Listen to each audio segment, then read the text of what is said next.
Sejam bem-vindos ao Espaço Opinião. Hoje começamos por analisar os números da violência doméstica em Portugal. O que é que nos dizem então estes números? Falamos dos CTT e dos maus resultados prestados no período pós-privatização. Ainda a polémica auditoria à Caixa Geral de Depósitos. Falamos na saúde da nova greve dos enfermeiros e, a terminar, as Jornadas Mundiais da Juventude que começam no Panamá. São estes os temas que temos hoje em análise. Comigo em estúdio, Narciso Miranda. Narciso, mais uma vez obrigada pela sua presença. Narciso, começamos por falar da violência doméstica em Portugal. O que é que nos dizem os números da violência doméstica em Portugal? São números assustadores, são números preocupantes, é recorrente discutirmos este assunto. É um tema que está permanentemente na atualidade, em cima da mesa, e que vale a pena mantermos esse tema como um tema vivo, um tema que nos provoca a consciência, que nos obriga a discutir a questão e a encontrar medidas.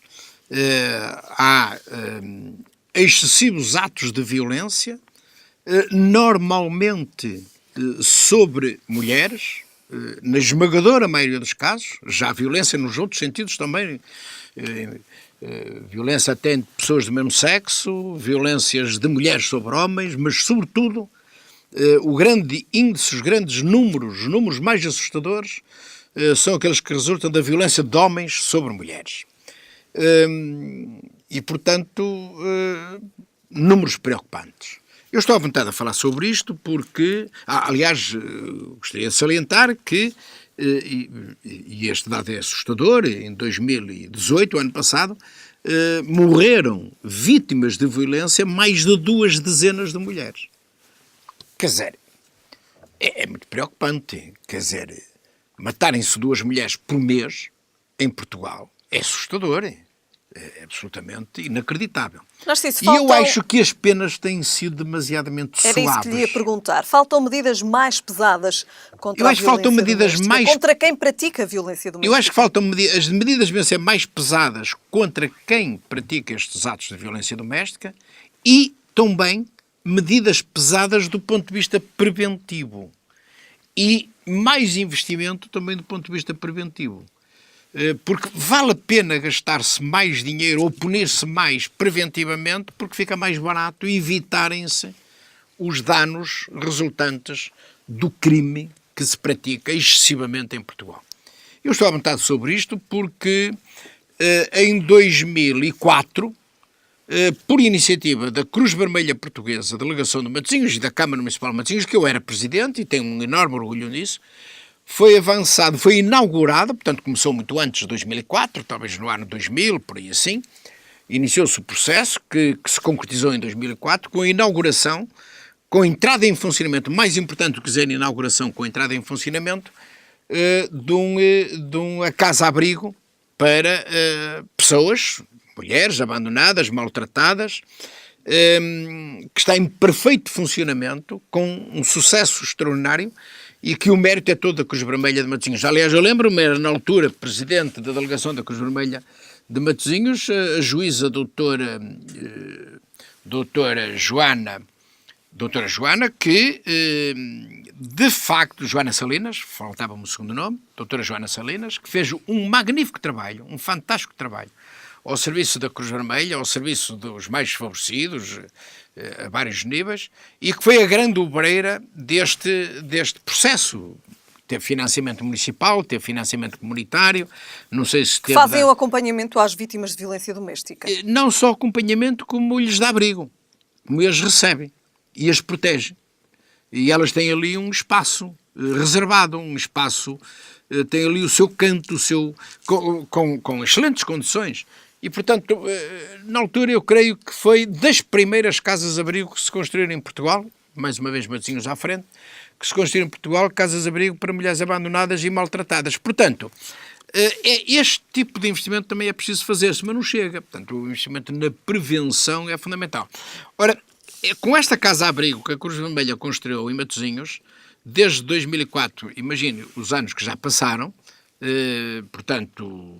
15 anos, 16 anos, eu tenho dificuldades em contabilizar quantos crimes nós evitamos, quantas agressões eventualmente até algumas mortais, nós evitamos com estas medidas interventivas, mas medidas de precaver a situação, medidas cautelares.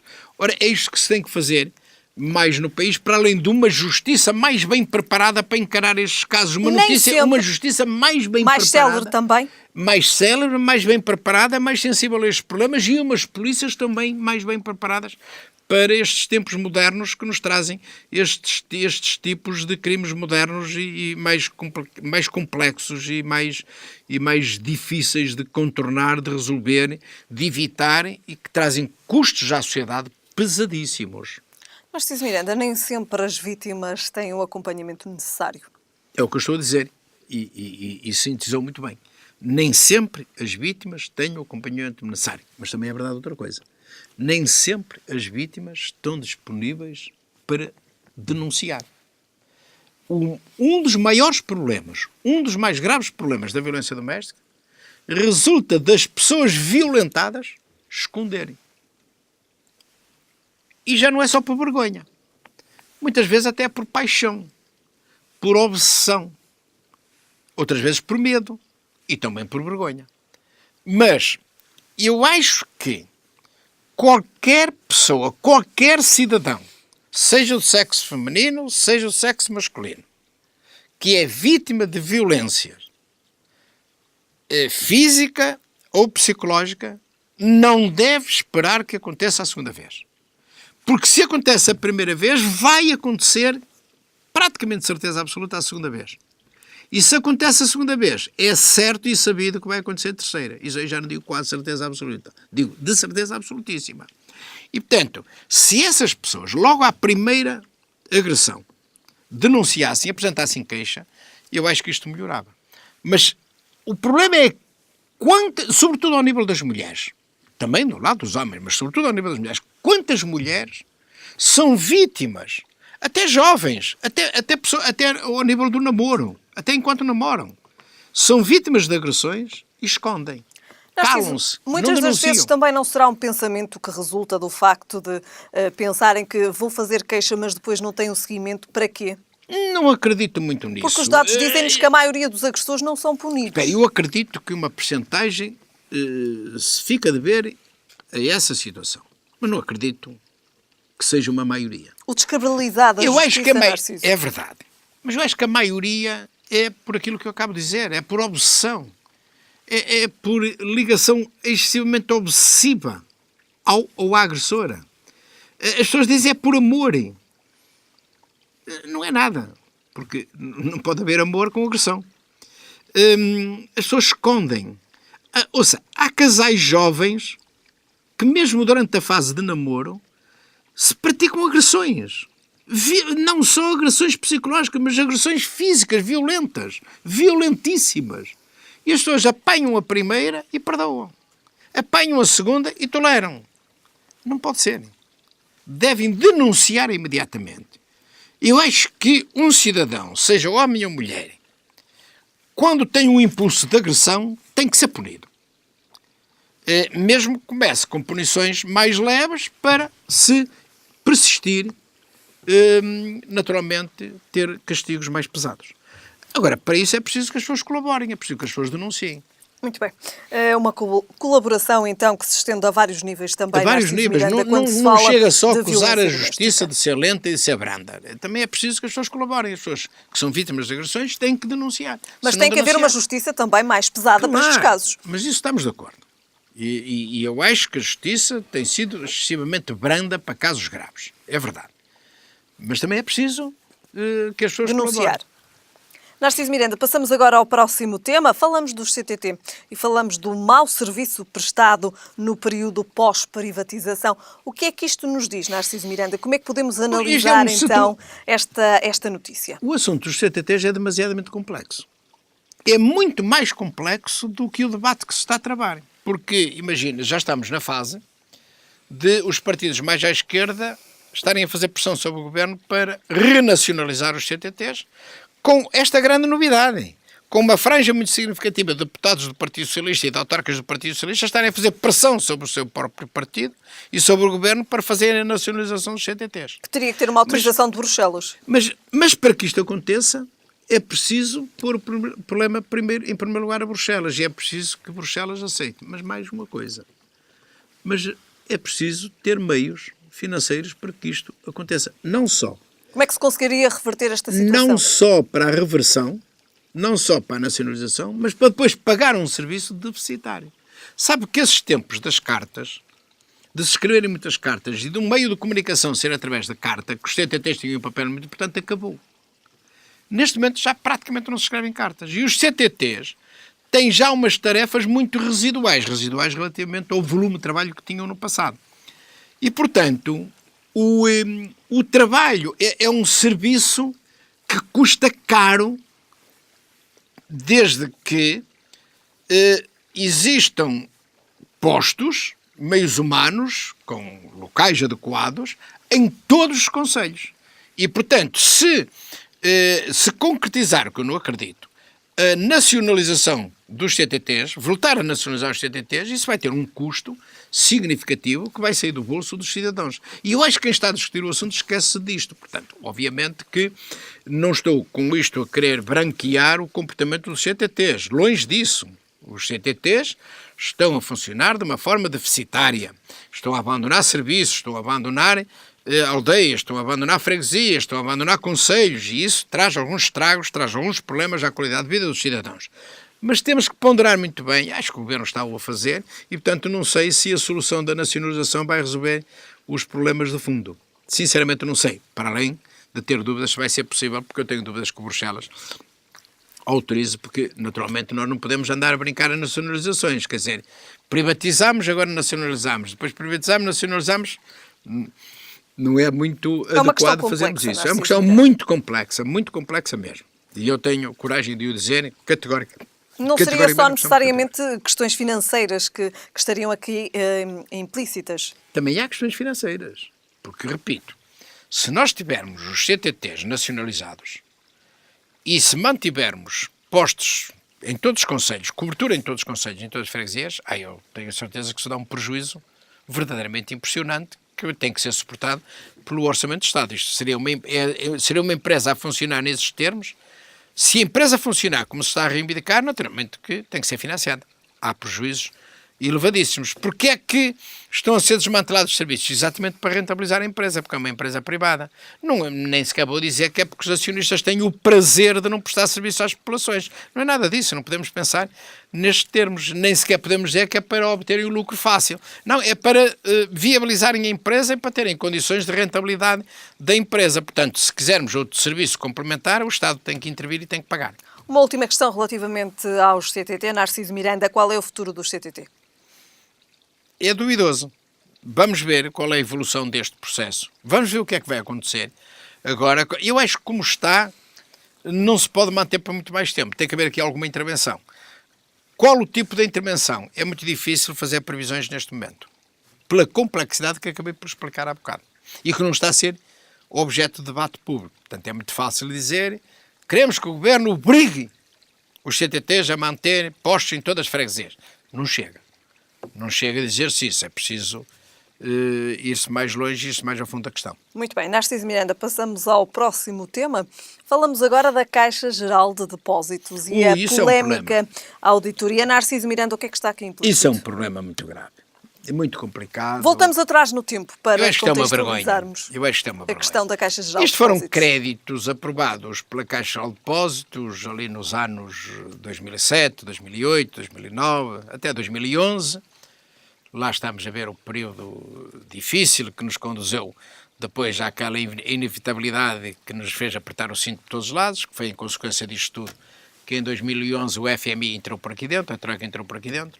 E, portanto, a Caixa fez empréstimos, financiou operações de duvidosa eficácia. Repare, a Caixa fez financiamentos a acionistas do BCP para investirem no BCP, que depois deu os resultados que deu.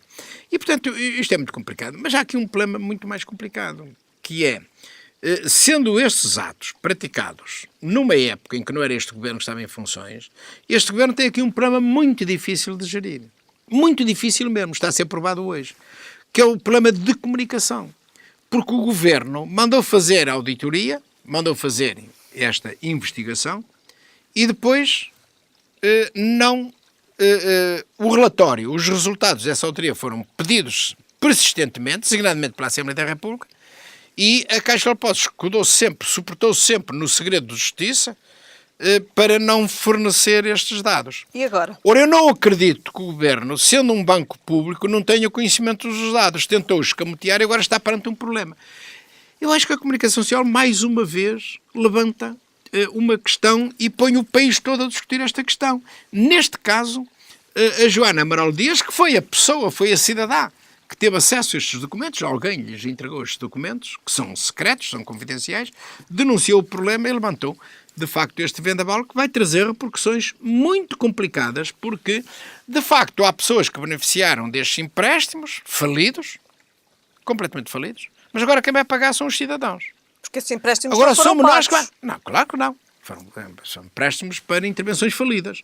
Aliás, alguns deles para acionistas do BCP que foram buscar dinheiro à Caixa de Depósitos para investir no PCP. E depois sabe-se qual foi o resultado do que aconteceu no PCP. Portanto, negócios falidos, completamente falidos. Entre outros, não foram só estes. Portanto, o Governo está aqui com um problema muito complicado para gerir e lembra-se que eu já disse aqui uma vez que o ano de 2019 ia ser o ano dos casos. Ia ser um ano muito difícil para este Governo que teve 3 anos serenos, calmos, pacíficos.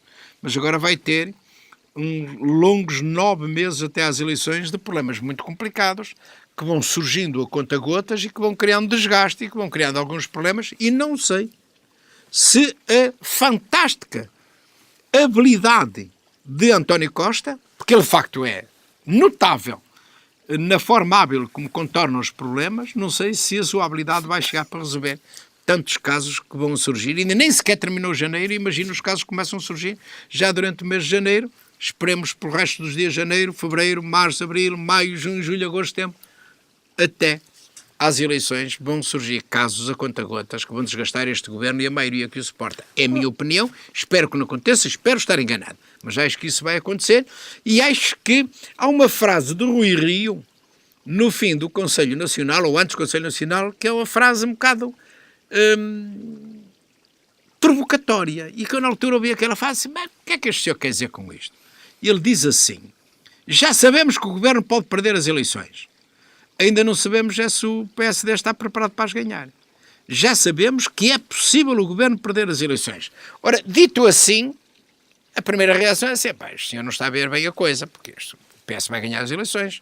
Há 9 meses toda a gente constata que há todas as condições para o PS ganhar as eleições. Ora, o Rui Rio faz uma frase, faz uma afirmação, contraria todo este pensamento. Diz, o governo pode perder as eleições. Há dados concretos que dizem que o governo pode perder as eleições. Não sei se ele não se estava a referir, não acredito que se estivesse a referir à capacidade do PSD em desgastar o governo até às eleições. Mas, perante estes casos todos que vão surgindo, não sei o que é que pode acontecer daqui até ao dia das eleições que se realizam em outubro. Narciso Miranda, Narciso falou precisamente nos problemas que começam a vir e os casos que começam a vir. Falamos da saúde, que é outra das questões que coloca o Governo sob forte pressão. Há uma nova greve dos enfermeiros, Narciso Miranda. Terminamos 2018 com os enfermeiros, começamos 2019 mais uma vez com os enfermeiros também aqui na sua luta por aquilo que são as reivindicações que consideram então aqui que estão em causa e que querem então ver devolvidos os seus direitos. Eu acho que há uma questão central agora, quando falamos na saúde e no Serviço Nacional de Saúde e nas greves, seja de enfermeiros, seja de médicos, neste caso de enfermeiros, que é preciso saber transmitir. Está provado, os últimos relatórios do Tribunal de Contas, que é uma instituição insuspeita, provou que um dos graves problemas do sistema ou do Serviço Nacional de Saúde é que este governo, suportado pelas esquerdas, nos últimos 3 anos, transferiu menos dinheiro para a saúde do que nos 3 anos anteriores, mesmo com os efeitos da Troika. os 3 primeiros anos do governo do PS foi injetado menos dinheiro na saúde do que nos 3 anos anteriores de um governo de direita de Passos Coelho. E a diferença é muito significativa. Foi transferido menos 6,2% do valor global transferido nos 3 anos anteriores. Ora, sem ovos não se fazem obletes. Sem dinheiro Há um claro não é desinvestimento na área da saúde. obviamente. E, portanto, mas ainda há outro problema, que é inevitável falar-se. É que, para além de transferir menos dinheiro, este governo transferiu menos dinheiro, menos 6,2%, ainda há um outro problema, que é o que resulta das 35 horas de trabalho, da redução do número de horas de trabalho por semana, que tem um custo, custa muito mais. Quer dizer, o governo, em vez de transferir nos últimos 3 anos mais dinheiro do que nos 3 anteriores, para compensar a redução do horário de trabalho, e então ficava uma transferência exatamente dos mesmos valores, reduziu. Ora, não é possível prestar-se um bom serviço com menos dinheiro. Menos dinheiro que não é menos 6,2%. É muito mais do que 6,2% por causa dos custos da redução do horário de trabalho. Por isso é que há este descontentamento. E depois há menos enfermeiros, há menos médicos que agravam tudo isto. Portanto, mais uma greve, Há a questão mais do problemas. setor público e do setor privado também, que muitas das vezes Exatamente. coloca em causa. Exatamente. E sabe, a greve é contra o governo, mas as vítimas são os cidadãos. As pessoas do governo têm sempre soluções. Mas eu não quero dizer com isto que é injusto fazer-se a greve. Eu quero dizer que, por consequência das políticas deste governo, infelizmente, até porque eu sou de esquerda, como toda a gente sabe, por consequência das políticas deste governo, quem está a pagar a fatura pesadíssima são os cidadãos, que, mais uma vez, com esta greve, vão ser vítimas, vão ver consultas adiadas, cirurgias adiadas, serviços adiados. Quer dizer, o tempo de espera já é muito longo, agora com o efeito da greve mais longo fica, o que é uma coisa muito desagradável, e é preciso que o governo, de uma vez por todas, e que os partidos se entendam. Eu acho que era preciso um pacto na área da saúde. Eu acho que há 3 setores em Portugal que obrigam a pactos dos partidos, com envolvimento, sobretudo, dos 2 maiores partidos, PS e PSD. Saúde, educação e eventualmente também segurança. Mas, sobretudo, a saúde e a educação... perdão, não era segurança, eu queria dizer saúde, educação, justiça e, eventualmente, segurança. Mas saúde, educação, justiça são 3 setores que obrigam a pactos geradores do maior consenso possível e que têm que envolver os 2 maiores partidos. E que não podem ficar presos a questões ideológicas, têm que ser processos flexíveis, negociados de espírito aberto, para podermos não ficar em função da oscilação político-partidária, das maiorias conjunturais que vão mudando de 4 em 4 anos, ou às vezes de 4 em 4 anos. Muito bem. Narciso Miranda, passamos agora para a política internacional. Falamos das Jornadas Mundiais da Juventude, que começam no Panamá. Uma boa medida que se repete, que foi lançada, creio que foi pelo Papa anterior, não tenho bem certeza, ou então o anterior do anterior, não me recordo, não sei se foi o antepenúltimo, se foi o penúltimo Papa, que são jornadas espetaculares que mobilizam a juventude a nível mundial para um grande encontro de reflexão, de debate, também de oração, obviamente, e de diversão, as pessoas também se divertem, mas que são iniciativas extraordinárias com origem nas intervenções dos sucessivos papas, sobretudo este Papa, que é de facto uma figura carismática, é uma figura de uma simpatia extraordinária, de um diálogo fantástico e que se põe ao nível das pessoas, e vai ser extraordinário este encontro com o Papa a ficar ao nível dos jovens e a manter um diálogo que os jovens percebem, e um diálogo franco e aberto que criou as condições para dizermos que este Papa de facto se diferenciou, marcou a diferença relativamente a todos os anteriores, por esse seu estilo, por essa sua simpatia, por a sua abertura e por a sua coragem, que inclusivamente lhe deu algum desgaste, acho que já ultrapassou, deu algum desgaste mesmo lá dentro, entre eles, entre os papas ou entre os bispos, que lideraram uma certa contestação, mas que perderam esse processo. Muito bem. Narciso Miranda, terminamos então hoje a falar das Jornadas Mundiais da Juventude, que se realizam no Panamá. Voltamos a ver-nos na próxima semana. Boa Se semana. tudo correr bem, espero que sim. Até para a semana, se Deus quiser. Foi um prazer estar consigo. Um prazer muito maior estar com as pessoas que nos estão a ouvir. Foram então estes os temas hoje em análise. Estamos de regresso amanhã.